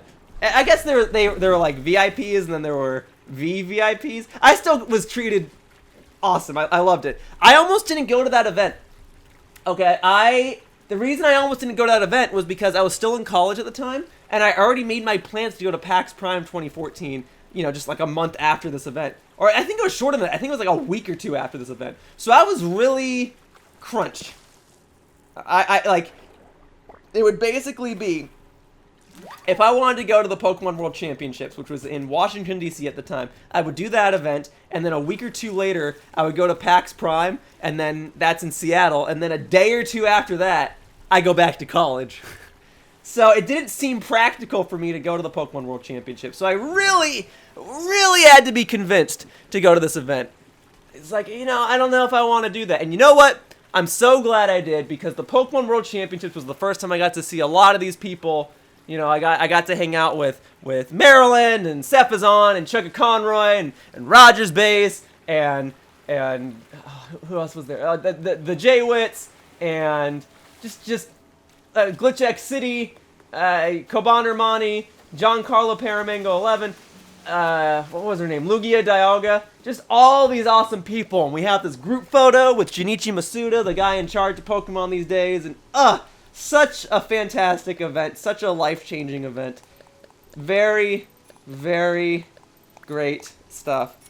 Obviously, really glad I went in hindsight. Really glad it worked out. So yeah, I basically had the triple whammy, okay? I don't know if I'd call Comic-Con a whammy. I know I named that. But it helped. Okay, that I did E3, then the Pokemon World Championships, then PAX. Alright, I crushed it. I crushed it that year, okay? It was fantastic. It was a fantastic year to be a fan of Pokemon, a fantastic year to be a fan of Smash Brothers. Just a good year to be a Nintendo fan, I guess. Alright, now we can fast forward. PAX East 2015 was awesome, and I still feel a sense of joy to this day knowing that I wrote for Go Nintendo that week because I got featured in a Nintendo video, and the guy in charge of Go Nintendo, like, tweeted out right afterward, he's like, Yoshiller just started working for us, and he just appeared in this Nintendo video. This is crazy. So that got me a lot of traction, and that just felt good, that, like, people were so happy to see me. Yeah, I bring up the Pokemon World Championships because that was the first time I ever signed an autograph. Like, I signed, like, 3 or 4 things there. And then I guess PAX East might have been the second time. Maybe I signed something at MacFest, I don't remember. But I remember I signed someone's GameCube at PAX East, and like that meant a lot to me. You know, normally when you sign an autograph, when you ask for someone's autograph and you get it, that means a lot to you, right? You know, you could be like, Shigeru Miyamoto signed my Game Boy, and that's awesome. Sometimes, though, that means a lot to Shigeru Miyamoto. It means a lot to me because I'm obviously not Shigeru Miyamoto. I'm nowhere near the status of Shigeru Miyamoto, alright? Shigeru Miyamoto basically not only changed the gaming industry, but in some ways he changed the world. He changed the way people view video games, changed entertainment, and really inspired so many people to this day. Alright? Now, maybe I've inspired some people, and I hope that I have, but nowhere near to the level or extent of the guy who created Super Mario and Donkey Kong and The Legend of Zelda and the Mii's and Star Fox and Pikmin and yada yada yada. You get it? Alright, his resume is way above mine. I'm not even comparable to him. All this to say, though, that it means a lot to me when someone asks me for an autograph. I'm like, really? You think I'm important enough to want my autograph or to want a picture with me? It means a lot to me. And that happened a couple of times at PAX East. And it was great.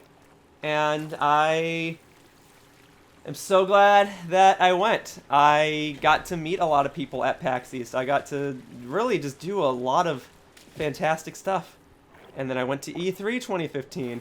And that was a very fun time. That was, yeah, I got to I was featured on like 4 videos that year. I went to the Nintendo World Championships as a spectator, and then got featured in their highlight reel. And then I got interviewed for playing Star Fox Zero, and then I went around and collected all the pins that year, and that was just a fun time. That 2015 was the year where I started becoming the Where's Waldo of Nintendo, because I just kept going to Nintendo events and I kept getting featured and stuff. Because then they did the Splatoon Mess Fest in Santa Monica, California, and I went to that, and then they interviewed me for that. And then they did PAX Prime 2015, and I went to that, and that was a lot of fun. So it was really, between 2014 and 2015, that was just a great year to go to events. And I think I'm really nostalgic for them now because I haven't gone to an event in a while. But even if I continue to go to events, like, who am I kidding? 2014 and 2015, because they were some of my earlier events, they were some of the most impactful, too. I can only hope that when I go to events again here in the year of 2021 and in future years, 2022, 2023, assuming there will be events and things will return back to normal, I can only hope that I'll have another impactful event. Because I've continued to go to PAX East and E3 and stuff, and don't get me wrong, I still have a great time, and I still have some stuff that I would count as impactful. You know, I went to PAX East 2020, just before the COVID-19 pandemic, and I would say that was an impactful event, because had I not gone to that event, I potentially would not be editing for Arlo to this day. Because I saw Arlo there, and he and I had a nice chat. We went out to dinner with a bunch of other content creators. We went to a nice Chinese restaurant, and we got to have a nice conversation. And I told him, you know, I'm not going to be editing for The Completionist anymore. And he asked me if I was looking for work, and I said, maybe, do you need an editor? And then he said, I'll get back to you on that, and now I edit for him, and I thoroughly enjoy it. I don't know if that would have happened if I didn't go to PAX East 2020. You know, it's maybe, but I don't know. And there's all sorts of other things, too. Like, I don't know if he and I would have even been on great speaking terms had I not gone to PAX West 2018. We both got invited to this Nintendo event where we got to play a bunch of indie games at the Nintendo headquarters, and that was just like, that was so cool. All right, you know, I can't short shell it. That was so nice. But the only reason he and I like are affiliated with that event was because prior to the event starting, we had to wait in this lobby area, and it was him, and I think it was Loxton, if you guys know Noggin on YouTube. It was him, and then there were a couple other people too, and we were all just sitting in the lobby, and they had like a Wii U hooked up with Legend of Zelda Breath of the Wild, and I tried playing it for a couple minutes. I tried to like grab a star fragment before it disappeared, and it didn't work out. But we were all sitting in the lobby, and I didn't really know who half of these creators were. We were just kind of, you know, nonchalantly chatting about random stuff. And then he eventually, you know, he's like, oh yeah, I'm Arlo. And I'm like, oh, I know who you are. I watch you all the time. So we were on good terms there, and then he mentioned me in his video recapping the event. He's like, yeah, I went to some Nintendo event, and Yoshiller and I were hanging out. And just like that mention meant a lot to me. So if we never went to that event together, I don't know how things would have worked out. I later went to, you know, I've gone to PAX East every year starting in 2015, but I didn't go in 2016. So I went 2017, 2018, 2019. I don't remember 2019. Yes, I do. 2019 was the Yoshi's Crafted World year. Yeah, that was a lot of fun. And then Nintendo, at a private appointment, they also had Box Boy. And I went there with Ant Dude, and we had a ton of fun playing that. Yeah, fun, just, I don't know how many different events would have played out had I not gone to conventions. So earlier in this conversation, I said the pandemic probably hurt me more than it helped me, and it's like, yeah, because of stuff like that. So, you know, we'll see. We'll see. I think I could go on and on about conventions, but it's just going to sound like I'm bragging, and I think I've done that enough in this series. So let me wind the clock back a little bit, because I was explaining how going to these events changed my life, and I constantly appeared in these videos, and that meant a lot, and I constantly met these people, and that meant a lot. Outside of conventions, I was constantly still just doing whatever videos I could. Even when I was editing for The Completionist, you know, I still went to PAX East and E3 and PAX West. Those were like my days off. But outside of that, outside of conventions, I still want to travel to a few places. Again, I think being locked down for so long has given me this craving to want to travel. But I want to go back to Japan, and I'm considering going back to Japan in September. We'll see if things work out. I hope they do. But we won't know until time rolls around. So, like, I booked the hotel, and I booked a hotel that'll give me a refund if I need to cancel. But I haven't booked the flights yet, because I'm fearful of booking the flights, because a lot of flights won't offer refunds. So, we'll see about that. Oh, I missed this deep sea creature big time. So, you know, we'll see. I hope this isn't a hard to catch one. Let me just get this and be done with it. Here. Alright, I'm gonna check my deep sea creature obtaining status one more time. Alright, I shouldn't need to keep checking, but I want to see. Oh my god, 54 more! 54 more, guys, we can get it! Alright, we can do it. We can do it. This will be like a 2-hour video, but that's That's where we're at right now. Well, if I wanted to keep telling my YouTube career path story, I could start mentioning other YouTubers I've worked with, and I've already done that a couple of times, but I don't know if that's a wise thing to do, because I'm gonna be real with you guys. There are some YouTubers that I have not worked with in a while, and you know, it's no hard feelings. There's no beef. We just haven't spoken in a while. There's some that I still work with to this day, and then there's some that I did get on bad terms with, and I haven't worked with them in a while, or I probably won't work with them again because of that bad beef. So I don't want to mention too many other YouTubers. I guess I can just mention the other big games that I recorded over the course of my YouTube career. So if we go to the beginning then, and if we start talking about walkthroughs I first started recording for Game Anyone, that starts with Sonic Adventure 2. That was the first walkthrough I recorded for them. I technically did 2 different Sonic Adventure 2 walkthroughs. I have one that's in terrible quality where the GameAnyone.com logo is way too big and I didn't know how to use Windows Movie Maker or whatever. That's just me playing through the game and I'm terrible and whatever. Those are like the first few videos on my channel. Years later, when my quality got a lot better and I knew how to properly size a logo and stick it in the corner so it's more like a watermark, when I figured that out, that's when I did a walkthrough of the Lost Chow missions in Sonic Adventure 2. Because each level has multiple missions, and almost every level in the game has a mission where you have to find a Lost Chow. So I did a separate walkthrough for that, and those videos were a lot more popular. So I'm thankful for that. Alright, so after Sonic Adventure 2, though, we're going into 2000, like end of 2008, start of 2009, and that's when we get Sonic Unleashed.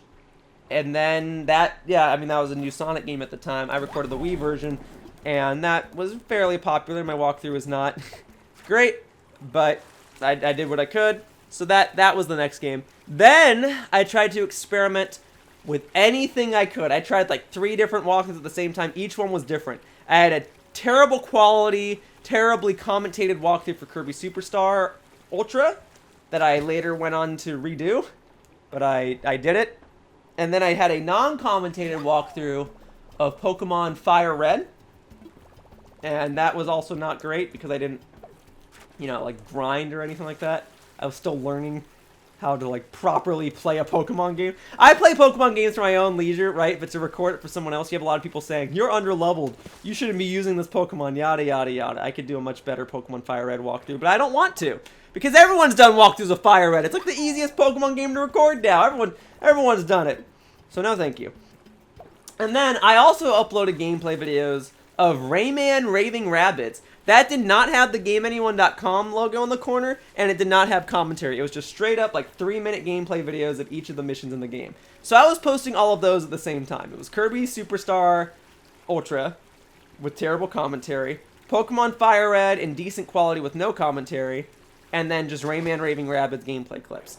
I did all of those. And then after that, the timeline gets a little blurry. I don't remember what games I was recording from that point onward. If we're talking 2009, 2010, I mean, yeah, eventually New Super Mario Bros. Wii came out, and that was a co-op walkthrough, so I recorded that with friends.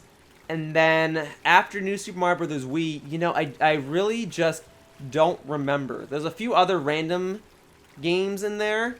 Like, I know I recorded like gameplay videos of Pokemon Stadium 2. I know I recorded gameplay videos of Bomberman 64, The Second Attack, without commentary initially. I later redid that walkthrough as well. There's a bunch of other games that came out. Like, there was the new Play Control Wii version of Pikmin, and I recorded that. And Donkey Kong Jungle Beat, actually. I recorded both of those. They're not perfect. Yeah, I think even when okay, yeah, those are terrible. When I played Pikmin for the Wii, that was my first time playing it, so I was just kind of recording my experience. No commentary. I don't think I got every single ship part. And then when I recorded Donkey Kong Jungle Beat, I think there's like an extra kingdom or something you can unlock. Did not unlock that kingdom. So yeah, those were horrible. And then I tried doing more commentated walkthroughs, and they were pretty sucky. And I was better at commentating when I had friends, so I tried to incorporate my friends into my commentated walkthroughs as much as I could. And I later went on to try and record Super Mario Galaxy 2, and that walkthrough's not very good. I could do a better walkthrough of that. And then I recorded Pokemon White, and that walkthrough's not very good. I could do a better walkthrough of that. And I let's see, what was after Pokemon White and Super Mario Galaxy 2? Eventually, that became Pokemon Emerald, Not a very great walkthrough. I could do a better walkthrough of that. But I still use the Pokemon from that walkthrough to this day competitively. And I did catch a Milotic in that walkthrough, and I did battle against Chugga Conroy using that exact same team. So there was all that. Yeah, so those are the 2010s or so, 2011s. I was still playing Mario Kart Wii and stuff at that time, Super Smash Bros. Brawl at that time. We go into 2012. Well, yeah, 2011 the 3DS comes out. 2012 the Wii U comes out. So 2011, with a video camera, I recorded Kid Icarus Uprising. Not a great walkthrough. I could do better. 2012 Paper Mario Sticker Star. Not a great walkthrough. I could do better. We did New Super Mario Bros. U. That was fine. Nintendo Land. That was fine. Sonic and All-Stars Racing Transform. That was fine. Yeah, my console walkthroughs were okay. My handheld walkthroughs were not so great. 2013, I had a lot of incomplete walkthroughs. I didn't record Zombie U all the way to the end. I tried doing like a couple of other series too. I think I tried doing like a Hey You Pikachu series at some point. Don't watch those videos; they're terrible. So no, that didn't get completed. There's like some other random videos in there. Like I recorded Wonderland Secret Worlds, that computer game with the smiley face characters. That's an okay enough walkthrough, but I could probably do better. The video quality on it's good. My commentary is just terrible because I'd record for like 4 hours straight and then just cut down the successful attempts. And I tried something similar when I tried to record Mighty Switch Force for my channel. I did like 3 videos, would record for like 3-4 hours straight, and then I would just cut out the parts where I didn't succeed. And those videos take a lot out of me. I don't know if I could keep doing that, and so that's why Mighty Switch Force never got finished on my channel. But Wonderland Secret Worlds was finished. I finished that game. There's even a follow-up video I wanted to do on it to this day. I haven't done it yet. One of these days I'll do all the videos I wanted to do. It's written on my whiteboard, so I'll do it in due time. I just completely missed this deep sea creature, huh? Let me try that again. So, yeah, 2013 there was Wonderland Secret Worlds, and then I even did a walkthrough of Wario Land 3. Terrible walkthrough. I could do a lot better. 2014's I did Super Smash Bros. For 3DS. Not a great walkthrough. I could do better. Oh, I also did Yoshi's New Island and Sonic Lost World. I mentioned those earlier. Yeah, not great walkthroughs. I could do better. I should just redo a lot of my walkthroughs, but I feel bad for replaying the same games over and over and over. I should be branching out and playing new games, right? But we'll see what my schedule allows. New Pokemon Snap's coming out, and I still gotta finish Hyrule Warriors, and I still gotta do the Part 13 for my Super Mario 3D World walkthrough. Goodness. Okay. Well, in any case, I've got a lot of stuff I can do, and one day, I will do it all. We just gotta finish this deep sea diving stuff first. One thing at a time. We gotta finish the deep sea diving, and then we gotta finish this series, and then I can take care of everything else. Whew. Okay. Anyway, continuing on. I did, so 2014, yeah, so we did Super Smash Bros. For Nintendo 3DS. Then, like, right after I did Smash 3DS, that's when I decided my channel needs a revamp. And that's when I did Kirby Superstar Ultra Redux. I did Kirby 64 Redux. What did I do after that? Well, that brings us into 2015. And yeah, I might have just gone straight into Splatoon at that point. So I did the single player walkthrough for Splatoon. I did the amiibo missions. And then after Splatoon, what was after Splatoon? I don't remember. I was doing multiplayer videos for Mario Kart 8 and Super Smash Bros. For Wii U because they were actively getting DLC. I don't think I recorded too many other 3DS games. I think Smash 3DS was basically the only thing I was recording. So, I don't remember what was after Splatoon. Oh, you know what? I think Donkey Kong 1994 for the Game Boy. That walkthrough's not too great. I love that game, but yeah, the walkthrough's not too great. So you guys can skip that one. Then, 2016, I didn't post too much. I did Pikmin in 2016. I did Pikmin, and then I went into Pikmin 2, and then I went into Pikmin 3. And Pikmin 2 took a lot out of me. And I think the walkthrough's fine, but there's the longest part of the walkthrough is like the worst part because the commentary gets desynchronized, and there was nothing I could do about it. So that sucks. But yeah, I did walkthroughs of Pikmin, Pikmin 2, and Pikmin 3, and I was gonna do a walkthrough of Pikmin 3 Deluxe last year. That didn't pan out. I guess I could still do it, but it doesn't matter. So yeah, there were those. And then, after Pikmin 3, I think did I take a break from walkthrough? When did I record in 2017? I think Pikmin 3 might have gone in 2017. Oh, I also did Shantae Half Genie Hero in 2016. Yeah, that walkthrough's fine.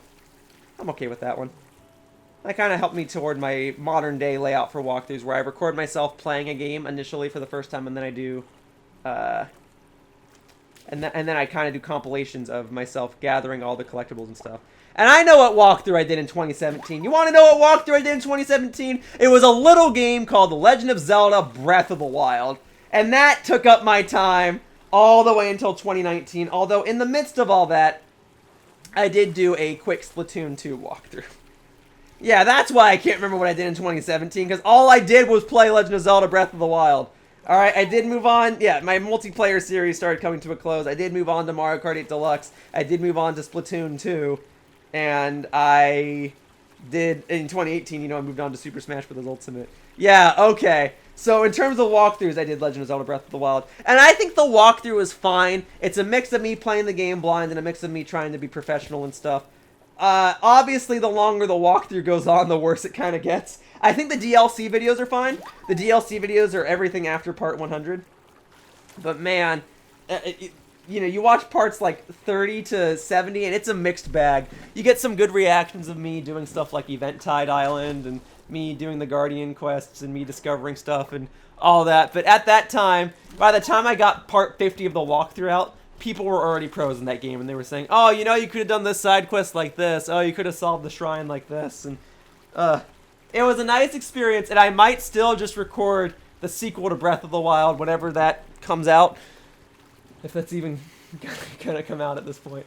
But I gotta finish Age of Calamity first. So that's my goal. So yeah, after Breath of the Wild, I don't think I recorded another walkthrough until 2020's Sonic Rush. I did that, and then Age of Calamity came out, and I recorded 3 or 4 videos of that. I've got like 3 or 4 other videos recorded. I just have to edit them. And then my order of operations is I did a Super Mario 3D World walkthrough at the beginning of this year. Co-op one. That was a lot of fun. So I want to record a part 13 bonus video. I will do that. That'll go out. And then by the time that goes out, I don't know, new Pokemon Snap will be out. I'll start recording that. And then I'll go back to Age of Calamity. Eventually, everything will get done. One thing at a time. This is going to be done soon. Alright, eventually I'll be done with this series. I'll have uploaded every video, and it's another thing I can check off. Alright? So we're getting it. I do not want to see my deep sea creatures count again. I'm hoping that the next time I even think about looking at it, the deep sea creature count will be done, and then this video will be done, and then I can record the last 3 or 4 videos of this series, and then the series will be done, and then we can move on to bigger and greater things. That isn't to say that this game isn't big or isn't great. I mean, I've been playing it for an hour every day for a year, and I've enjoyed my time with it, but I am ready to move on. So 2020, yeah, the only walkthrough I completed, Sonic Rush, and then I did 3 or so videos of Age of Calamity. But 2020, I mean, end of 2019, technically, I moved on from Pokemon Generation 7, those being Sun, Moon, Ultra Sun, and Ultra Moon, and I moved on to Sword and Shield, so that series got an upgrade, and then Pokemon Sword and Shield, like, occupied my life in 2020. So that was nice. And then, yeah, we'll get new Pokemon Snap done. I'll do that part 13 of Super Mario 3D World, and then I'll finish Age of Calamity, and then it'll be all just in time for Breath of the Wild 2 to come out, or the DLC of Age of Calamity to come out. I don't know. I'm gonna get destroyed. And I still have to do another Road to Sakurai video. I haven't done one of those in like a year. You know how crazy that is? Frick. That'll get done. Everything is gonna get done. Alright, it's both a blessing and a curse to have so many things that I still need to finish. But one day it'll all get done. And by the time those projects get done, the next projects will just immediately come on up. I just keep adding and adding to this whiteboard, and every once in a while something gets crossed off of it, and something gets written in its place. So it never becomes completely empty, which again is both a blessing and a curse. I'm doing a lot of things. As you can see throughout the history of my life and my YouTube career, I've done a lot of different things. I've done a lot of different walkthroughs. I've played a lot of different multiplayer games. I've done a lot of different experiences. I've been able to attend a lot of different events and work with a lot of different people. And I am so grateful and thankful for all of it. Do not get me wrong. It sounds like I brag a lot. And you know what? I do brag a lot because I'm happy about so much of it. I really am. I'm glad that some people still think I'm cool and some people still think I'm important. And even if these Animal Crossing videos, you know, only get 100 views or 200 views each, doesn't change the fact that your support at all means so much to me. 100 views, 200 views, it's not a lot compared to the average viewership I used to get, and I get it. Doing 364 videos in a series, especially where these later videos are just me collecting creatures and rambling on about my life, I get it. Not the most entertaining stuff in the world, but you know what? I hope that you'll stick with me, and I hope that you'll continue to see some of the other stuff that I plan to put out, and I hope that that stuff will be more entertaining. That's all I'm trying to say. And you know, I've said several times I wasn't even going to do this video series initially, but I was won over. I wasn't going to do a walkthrough of The Legend of Zelda Breath of the Wild, but I was won over. You know, I do these big projects, and they're fun to do. One, because they provide nice bragging rights, and two, so I can learn from them. Even if my Legend of Zelda Breath of the Wild walkthrough isn't the most popular thing, even if my Animal Crossing New Horizons series isn't the most popular thing, I did them so I can say that I did them. Why can I not, like, go onto the shore right here? Here we go. Guess I had to go at a diagonal. I did them so I could say that I did them, and now I know whether or not I'll do them again. Now, maybe I didn't learn a single thing from my Legend of Zelda Breath of the Wild walkthrough because I'm saying I will still be willing to do all that again, but my overall point is that it's an experience that I got to do, and even if it wasn't the most entertaining experience, it was at least an experience unlike any other, and there was still entertainment to be had. And I hope that that's how people can view and value my Animal Crossing videos. Even if not every single episode was entertaining, even if some episodes had no entertainment at all, I still hope that the episodes that did have entertainment were worth your time. You know what? I said I wouldn't look at it, but I gotta look one more time, alright? How many more deep sea creatures do I need before I'm finally done with the achievement? 20 more! 20 more, baby! You know what? We're gonna take a quick break. I'm gonna bonk some rocks. Just real quick. Alright. We're gonna bonk this rock right here. Alrighty, there you go. Get me some iron nuggets. Hopefully get me a gold nugget. Alright, good. Good. Good. Alright. And then I'm gonna put this stuff in storage. We're gonna get a few extra Nook Miles. Not like it really matters. It's whatever. But hey, we are getting it. Alright. Boom. Boom. Boom. Quick change of pace. Quick change of gameplay. Alright. There you go. Let me... Yeah, I guess I can just sell the extra clay. That's the only thing I have excess of, right? And you know, I'll grab this one wheat clump too. Alright. Here we go. So we do this. Alright. I want to sell. And I want to sell these two things, please. There you go. Guys, only 20 more deep sea creatures. And then I shall finally be done with this Nook Miles achievement. You know how crazy that is? There was a time in this series when I only was getting 20 deep sea creatures a day. And now, we're at the point where, in order to finally clear this Nook Miles achievement, I basically only need to do one more day's worth of work. And then after today, I will finally be done with deep sea diving, and I can spend the final few days of this series, the final 2, 3, 4 videos, however many I decide to do, just fine-tuning my island, and then this series will officially wrap up, and we will be done. And in this big Animal Crossing focused chapter of my life and gaming career will be behind me.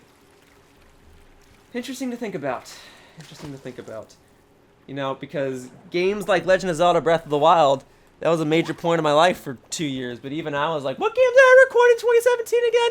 Oh yeah, I did over 100 videos of Legend of Zelda Breath of the Wild. You know? I'll probably forget about it, and then I'll go, oh yeah, I did nearly 400 videos of Animal Crossing New Horizons, and there was fun that I had. So, it was an experience. I tried something new. I guess this is most comparable to my Legend of Zelda Breath of the Wild series, because before Breath of the Wild, I knew what Legend of Zelda was, right? I played like 1 or 2 games, but never to the end. So I wasn't really a Legend of Zelda fan. But playing Breath of the Wild, I would say made me a Legend of Zelda fan. Even though some people will say, oh, but Breath of the Wild isn't really a Legend of Zelda game. Alright, you know what I mean, though. It made me a bigger fan of the franchise. It helped me to appreciate it a bit more. It definitely was a lot more inviting and welcoming than Zelda games have been in the past. And this game's very similar. Prior to this game, you know, I have Animal Crossing on the Wii. I've played it. but I wasn't really an Animal Crossing fan. Then I was won over, and I did this series. So we'll see what the next thing is. I guess it's technically Age of Calamity. I don't really play the what are they called? Musou games? Dynasty Warriors games? I don't really play those. But I'm playing Hyrule Warriors Age of Calamity, which is pretty welcoming, and I bought Persona 5 Strikers, so I'll play that too. Or Persona 5 Scramble? Sorry, Persona 5 Strikers is what it's called in Japanese. Persona 5 No, it's Persona 5 Strikers in America, right? Let me look. Let me lean over and see. Can't remember what it's called.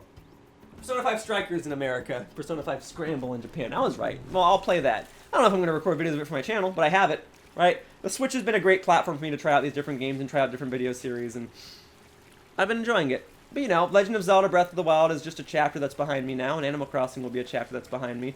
And whether or not I'll say it was a major chapter, I mean, I don't know. To this day, I still think games like Pokemon are bigger chapters to me than Legend of Zelda Breath of the Wild, even though Breath of the Wild took up, you know, basically 2 years of my life, and this took up a year of my life. But Pokemon, like, I want to keep playing that. I want to be known for being a Pokemon guy. You know, it'd be great if I was known for being an Animal Crossing guy, but after this, I basically can't be known for being an Animal Crossing guy, because I'm not going to go and record a bunch more Animal Crossing videos. I don't plan to. Maybe I'll come back and play this game again if a big update comes out and they add Panel to Pond to it or something, or whatever else the 3DS game had. But, you know, I'm not going to go and do that unless I have reason to. So I can't be known as a big Animal Crossing channel, because after this series, I probably won't do too much other Animal Crossing content. But I'm still going to play Pokemon and Super Smash Bros. And Mario Kart and Splatoon, and, you know, I'll play new Pokemon Snap, and I'll play Age of Calamity and stuff. There's a bunch of other games I want to play. So it's important that I move on from this game. I would love to be, you know, known for the other games I play too, but that probably just won't happen. So this is a chapter that I think I'll look back on fondly. But, you know, it's not going to be the biggest chapter of my life. Animal Crossing's not the most important game I ever played. Probably. Most important game I ever played, I guess technically Pokemon or Super Smash Bros., right? Technically, I guess New Super Mario Bros. Wii, which is kind of a shame. I like that game, right? I barely remember a thing about it. It's the most important series on my channel because it's the most popular and it's the one that helped put me on the map. Don't really remember that game, don't really remember the videos too well, but it's the series that everyone knows me for. So that's great. But, you know, here, this is what I'm playing now, and nobody knows me for this. So it's whatever. It's a battlegrounds. It's constantly developing story. How about that? So after this, I move on to the next thing. I try to do walkthroughs, hope that I become known for the walkthroughs. I try to play Mario Kart more frequently. Maybe I become more known for playing Mario Kart or Splatoon or something. I don't know. We'll see. My Nook Miles achievement thing isn't blinking yet, so I guess I haven't gotten 20 deep sea creatures yet. I don't want to look just yet. I gotta imagine I'm close. I gotta imagine it's like no more than 9 deep sea creatures remaining. For all I know, this next deep sea creature is the last one I need. Let me see. And then as soon as I get it, I'm going to go on shore. I'm going to sell them. I'm going to be freaking done. Alright, come on. Is this the last one? Is it? What are the odds? It's not the last one. Darn it, I built up all that hype for nothing. You know what? That's okay, though. Anyway, yeah, bigger chapters. I mean, I told you how important the year of 2014 was for me with regards to attending conventions and events and stuff. Pokemon World Championships, E3, PAX, triple whammy, right? Super Smash Bros. And Pokemon were important there. I'd like to say Splatoon was important for me. I don't know if many people know me as a Splatoon guy, though. And that's kind of unfortunate. It's like, I was in the commercial. I played the game at E3. I went to the Mess Fest. Some people might know me for playing Splatoon. I don't know that anyone knows me for playing Mario Kart anymore. And I don't know that anyone knows me for playing Pokemon. I'd love to be known for playing Pokemon. But that's okay. I keep pausing to see if my Nook Miles achievement thing, my Nook phone, is going to blink. But it hasn't yet. It hasn't because I'm not at 2,500 deep sea creatures yet. How many more do I need? I hope it's just one more at this point. Come on, where are the bubbles? The sun's going down. Can I get this last deep sea creature before the sun is completely down? New Animal Crossing challenge. Can I get 2,500 deep sea creatures before it's nighttime? I don't know. Is this the last one? Just an octopus? Is the octopus going to be the final deep sea creature I need to clear this achievement? Nope. Well, I mean, maybe still. I still got to get some more. Technically, I guess you could say the sun is down, but it's, you know, I got 5 minutes before it's the top of the hour. I think I can get 2 or 3 more deep sea creatures, or however many more I need in those 5 minutes. But yeah, this has been an extra long Animal Crossing video. I always wanted to avoid this. I never wanted to go over an hour in length, but anytime I tried to do these videos where I tried to get a set amount of creatures by the end of the day, I kind of have to go over in length, and I'm running out of days to do this series, so I have to knock this out now. I never wanted to be in this spot, but alas, I am in this spot, and we're not even done yet! Gosh darn it. It worked out better on other days, but it's not really working out today. But I'm gonna get it. I'm doing this today, so I never have to catch another deep sea creature again, so I don't have to be doing this tomorrow. Tomorrow I could be doing something else. But yeah, well, at least I'll be done with this game and I can say I never have to collect another creature ever again. Critterpedia's done and the quantities are done. I got the Nook Miles for them. Is that the last one? Frick! Darn it! I keep building up the suspense thinking that's going to be the final creature, and it never is! It's never the last creature. How many more do I gotta get? Come on! I don't want to check. I know I could check to see how many more I gotta get. What if the last deep sea creature I ever obtain for the sake of this Nook Miles achievement is just seaweed, huh? What if it is? Is that how you want to do it? The last one, seaweed? Is it gonna blink? No?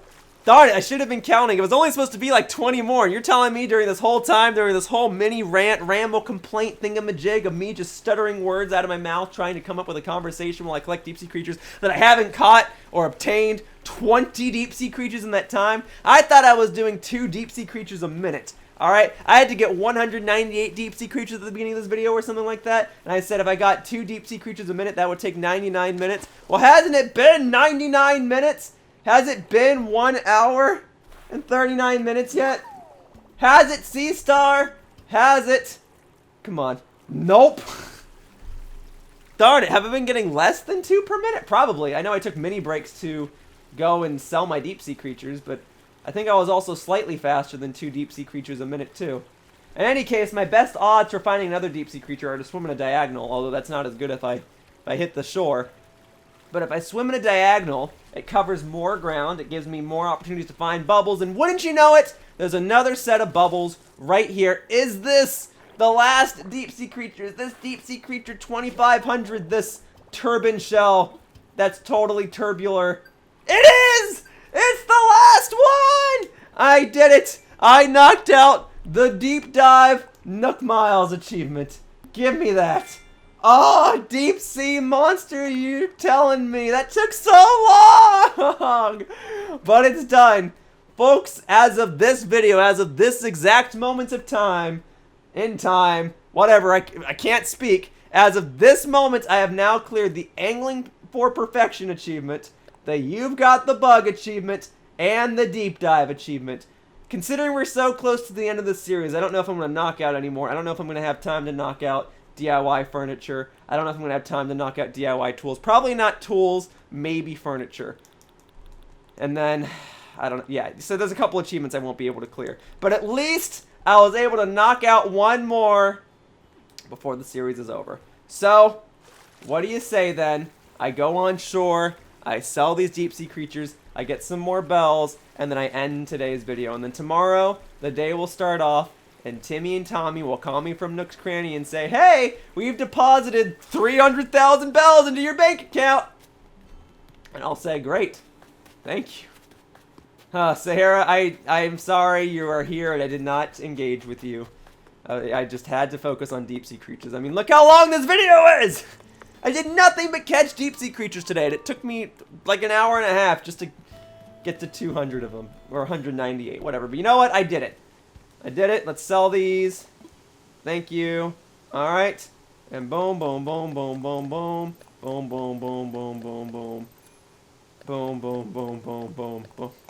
Alright. So with the Critterpedia complete, with the museum outside of its art collection complete, and with these Nook Miles complete, or the achievements complete regarding these creatures, there's only so much more I can do in this game, which is appropriate considering the fact that I'm getting ready to wrap up this series. But before I wrap up this series, once again, reminder, the next video was not the last episode of this series, but the next video is tomorrow. I gotta wrap up today's video. So for now, that wraps up today's video of Animal Crossing New Horizons, and I'd like to thank you all for watching, and I'd like to thank you all for listening to my life story. I hope to see you all in future videos, and I hope that you'll join me beyond these Animal Crossing endeavors. But for now, bye-bye, humans! Whoosh!